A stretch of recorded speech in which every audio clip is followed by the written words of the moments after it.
اور خود ASI باجوہ اور 2 سپاہیوں کے ساتھ محکمہ زراعت کی ایک اسٹیشن ویگن میں گھس کر بیٹھ گیا۔ اس وقت رات کا 1 بجا تھا جب خاردار تاروں کی طرف کچھ ہلچل محسوس ہوئی۔ ہم چوکنے ہو کر بیٹھ گئے۔ چند سائے تاروں کے قریب متحرک نظر آ رہے تھے۔ دیکھتے ہی دیکھتے انہوں نے تار کاٹے اور احاطے میں گھس آئے۔ وہ تعداد میں 4 تھے اور بڑے اطمینان سے دبے پاؤں چلتے ہوئے کھلے بونٹ والی جیپوں کی طرف گئے۔ ان میں سے 2 کے ہاتھوں میں تھیلے تھے، یقیناً ان میں اوزار تھے۔ اس مقام پر تقریباً تاریکی تھی۔ ایک فوٹوگرافر ہمارے ساتھ تھا، تیز روشنی والی ٹارچیں بھی تھیں۔ ہم ایک ساتھ اسٹیشن ویگن سے باہر نکلے اور ٹارچیں روشن کر دیں۔ چاروں چکے روشنی میں نہا گئے۔ ان میں سے ایک لمبے نوجوان کو دیکھ کر میں چونک گیا۔ بھوری بالوں اور بھوری آنکھوں والا یہ پھرتیلا سا شخص ان ڈرائیوروں میں موجود تھا جو چند روز پہلے امین فورمین کے کیبن سے باہر بیٹھے ٹیکسی، دور کی اور دنیا جہان کی باتیں کر رہے تھے۔ میرے ذہن نے پکار کر کہا کہ یہی بھگت سنگھ ہے۔ اگلے لمحے میرا یہ خیال درست ثابت ہوا۔ میں نے جب سرکاری ریوالور سیدھا کیا اور پکار کر ہینڈز اپ کا حکم دیا تو سب سے پہلے بھورے نوجوان نے حرکت کی۔ سیکنڈ کے 10واں حصہ ضائع کیے بغیر وہ تیزی سے میری طرف آیا اور دھکا دیتا ہوا خاردار تاروں کی طرف بھاگا۔ اس کا دھکا مجھے ٹھیک طرح نہیں لگا۔ میں لڑکھڑا کر سنبھل گیا۔ خبردار، میں نے چلا کر کہا۔ اس نے سنی انسنی کی اور دوڑتا چلا گیا۔ میرا ASI باجوہ اس کے پیچھے لپک رہا تھا۔ وہ اسے یقیناً پکڑ لیتا، لیکن میں نے کوئی خطرہ مول لینا مناسب نہیں سمجھا۔ اگر یہی بھگتو تھا تو اس سے ہاتھا پائی نقصان دہ ثابت ہو سکتی تھی۔ جو شخص مکہ مار کر ایک شخص کی جان لے سکتا ہے وہ اپنی جان خطرے میں دیکھ کر کچھ بھی کر سکتا تھا۔ میں نے ٹریننگ کے مطابق داہنا گھٹنا زمین پر ٹیکا، اطمینان سے ریوالور کو دونوں ہاتھوں میں سیدھا کیا اور رفتار سے بھاگنے والے کی ٹانگوں کا نشانہ لے کر یکے بعد دیگرے 2 فائر کیے۔ دھماکوں سے رات کا سناٹا لرز اٹھا۔ پوری رفتار سے بھاگتے بھاگتے نوجوان اوندھے منہ گرا اور پختہ زمین پر دور تک لڑھکتا چلا گیا۔ اس کے باقی ساتھیوں میں سے بھی ایک نے بھاگنے کی کوشش کی، لیکن سپاہیوں نے لپک کر اسے دبوچ لیا اور تلاشی لے کر اس کے لباس سے ایک دیسی پستول برآمد کر لیا۔ گرفتار ہونے والوں میں بھوری آنکھوں والا نوجوان بھگتو سنگھ ہی تھا۔ اس کے ساتھ ساتھ امین فورمین اور دونوں چوکیدار بھی حوالات میں پہنچ گئے۔ ورکشاپ میں کھڑی محکمہ جنگلات کی گاڑیوں کا معائنہ کیا گیا تو سب کی آنکھیں کھل گئیں۔ ان میں سے بیشتر گاڑیوں کے قیمتی پرزے غائب ہو چکے تھے۔ ان کے علاوہ بھی کئی گاڑیوں اور چیسس کے پرزہ جات پر ہاتھ صاف کیا گیا تھا۔ حوالات میں ملزمان سے تفتیش کا آغاز ہوا۔ بھگتو سنگھ خاصا سخت جان تھا، لیکن جب 3rd ڈگری سے واسطہ پڑا تو اس نے سب کچھ قبول کر لیا۔ اس نے تسلیم کیا کہ استاد ملتانی یعنی کہ امین فورمین کو اس غیر قانونی کام پر مجبور کرتا رہا ہے۔ اب سوال یہ پیدا ہوتا تھا کہ امین فورمین مجبور کیوں ہوا؟ سیدھا سادہ جواب یہ تھا کہ بھگتو سنگھ کے پاس امین فورمین کی کوئی کمزوری تھی۔ اس کمزوری کی شے پر بھگتو سنگھ نے اسے بلیک میل کیا اور وہ بلیک میل ہو گیا۔ معمولی رقم کے بدلے میں اس نے اپنی ملازمت، نیک نامی، عزت، سب کچھ داؤ پر لگا دیا۔ میں جاننا چاہتا تھا کہ وہ کمزوری کیا تھی۔ بھگتو سنگھ نے پہلے تو اس سلسلے میں اپنی زبان بالکل بند رکھی، لیکن جب اسے 3rd ڈگری سے چھٹکارے کی کوئی صورت نظر نہ آئی تو ایک روز اس خبیث نے سب کچھ بک دیا۔ اس نے جو کچھ بتایا وہ اتنا سنسنی خیز تھا کہ مجھے اپنے کانوں پر یقین نہیں آیا۔ اس نے انکشاف کیا کہ راپور کا ڈاکٹر گلزار اچھو کے ہاتھوں نہیں، امین فورمین کے ہاتھوں قتل ہوا تھا۔ تفصیل بتاتے ہوئے اس نے کہا کہ اشرف عرف اچھو ڈاکٹر کو شمشان گھاٹ میں مار پیٹ کر چھوڑ گیا تھا۔ بعد میں امین فورمین وہاں پہنچا اور اس نے ایک ٹائی راڈ کی بے درپے ضربوں سے نیم بے ہوش ڈاکٹر کا سر توڑ دیا۔ میں نے بھگتو سنگھ سے پوچھا، تمہیں اس واقعے کا کیسے علم ہے؟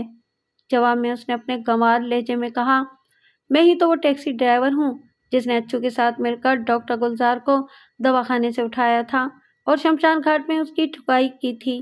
بعد میں نے امین فورمین کو جا کر بتا دیا کہ ڈاکٹر گلزار شمشان گھاٹ میں پڑا ہے۔ امین فورمین اپنی موٹر سائیکل پر بیٹھ کر شمشان گھاٹ پہنچا اور ڈاکٹر کے سانس پورے کر دیے۔ لیکن امین کو ایسا کرنے کی کیا ضرورت تھی؟ میں نے پوچھا۔ وہ نوری سے شادی کرنا چاہتا تھا۔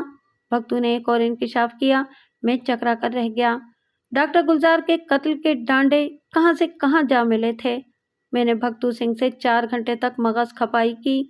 راپور تھانے کے اس یک بستہ حوالات میں پرالی پر آمنے سامنے بیٹھ کر میں نے بھگتو سنگھ سے جو کچھ معلوم کیا، اس کا خلاصہ اس طرح ہے۔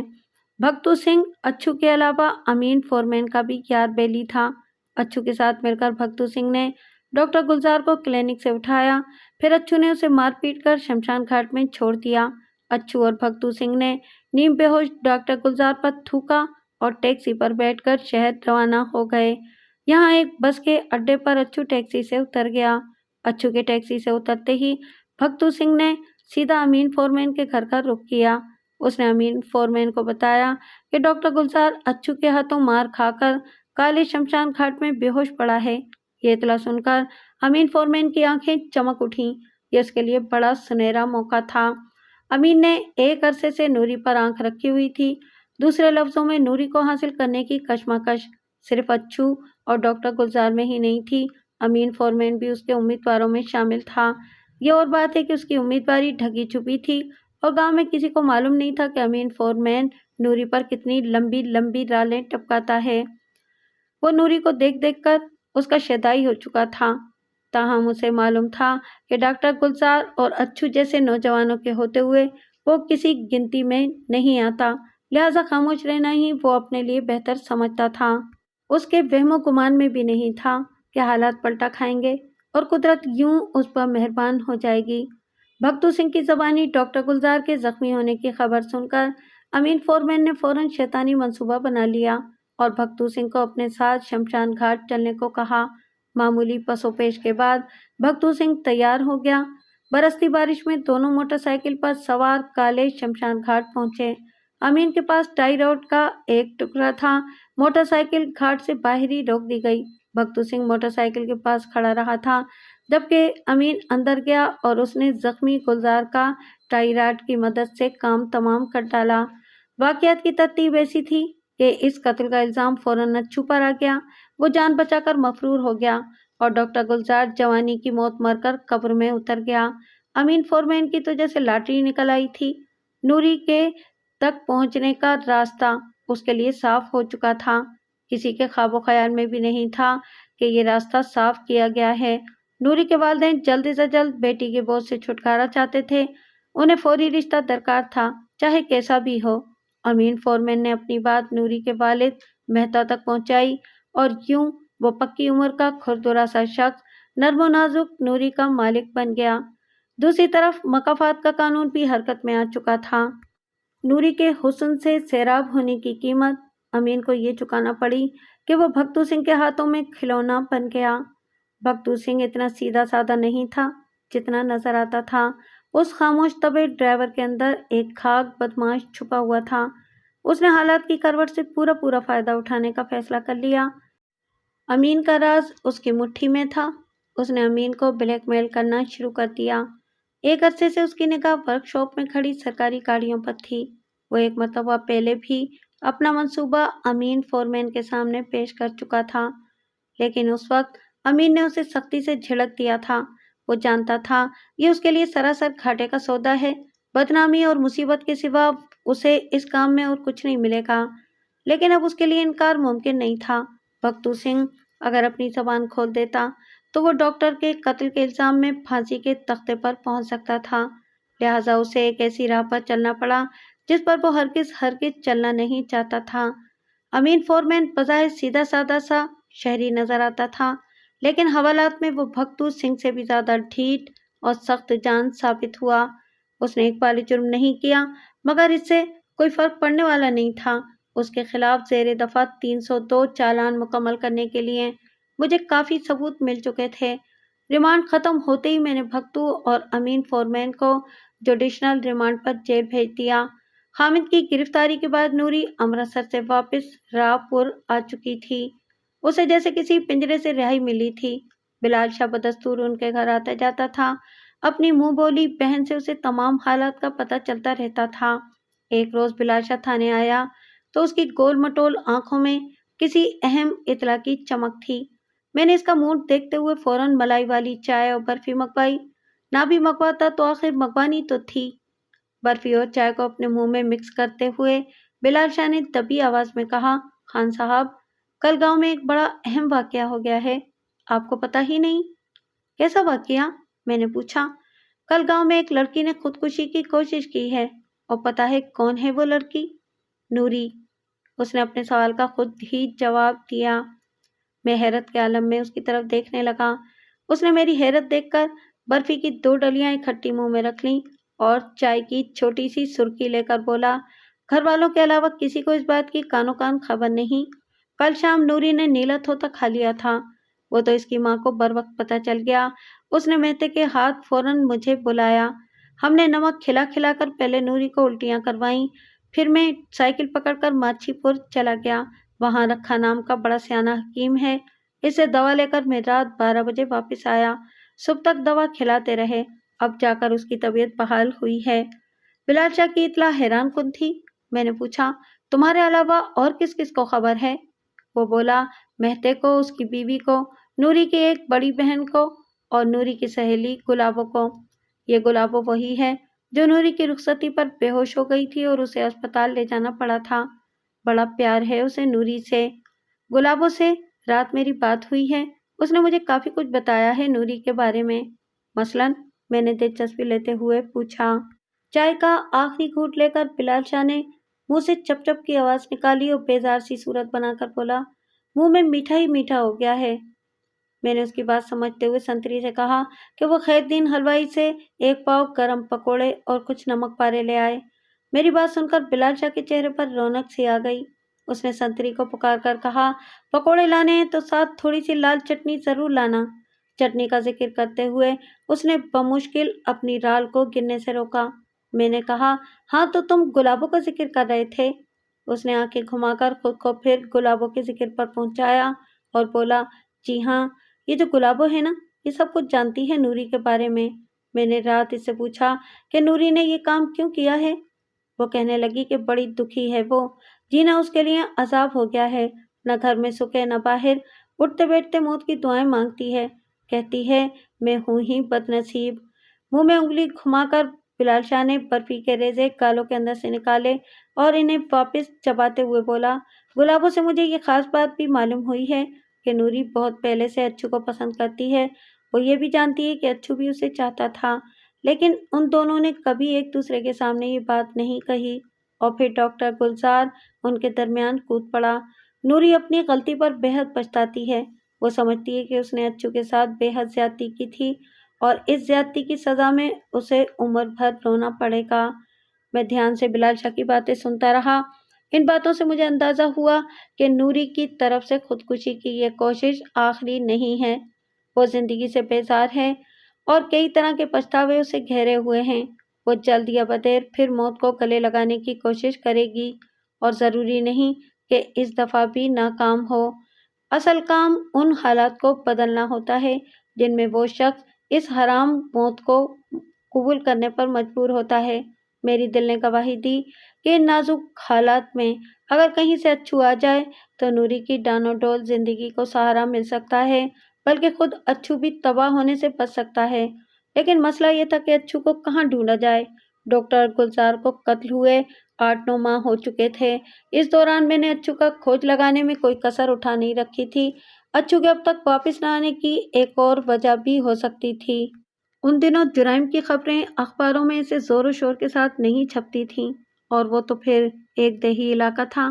ڈاکٹر گلزار کا اصل قاتل گرفتار ہو چکا تھا، لیکن اس کی اطلاع نہ تو اخباروں میں آئی تھی اور نہ امرتسر میں اس کا چرچا ہوا تھا۔ صرف چند قریبی دیہات میں لوگوں کو معلوم ہوا تھا کہ گلزار کا قاتل پکڑا گیا ہے۔ عین ممکن تھا کہ اچھو بھی اس اطلاع سے بے خبر ہو۔ کسی طرح اس تک یہ خبر پہنچ سکتی تو وہ خود کو گرفتاری کے لیے پیش کر سکتا تھا۔ اب اس پر صرف ضرر پہنچانے کا الزام تھا اور زیر دفعہ 320 یا 323 تعزیرات ہند اس کو بمشکل 1.5-2 سال قید کی سزا ہوتی۔ میں نے سوچا کہ امین فورمین کی گرفتاری کی زیادہ سے زیادہ مشہوری ہونی چاہیے تاکہ یہ اطلاع اچھو کے کانوں تک بھی پہنچ سکے، اور اس مقصد سے کسی اخبار کو بھی خبر دی جا سکتی تھی۔ زمیندار اخبار کا مقامی نمائندہ میرا واقف کار تھا۔ میں اس سے رابطے کا سوچ ہی رہا تھا کہ ایک نئی بات میرے دماغ میں آئی۔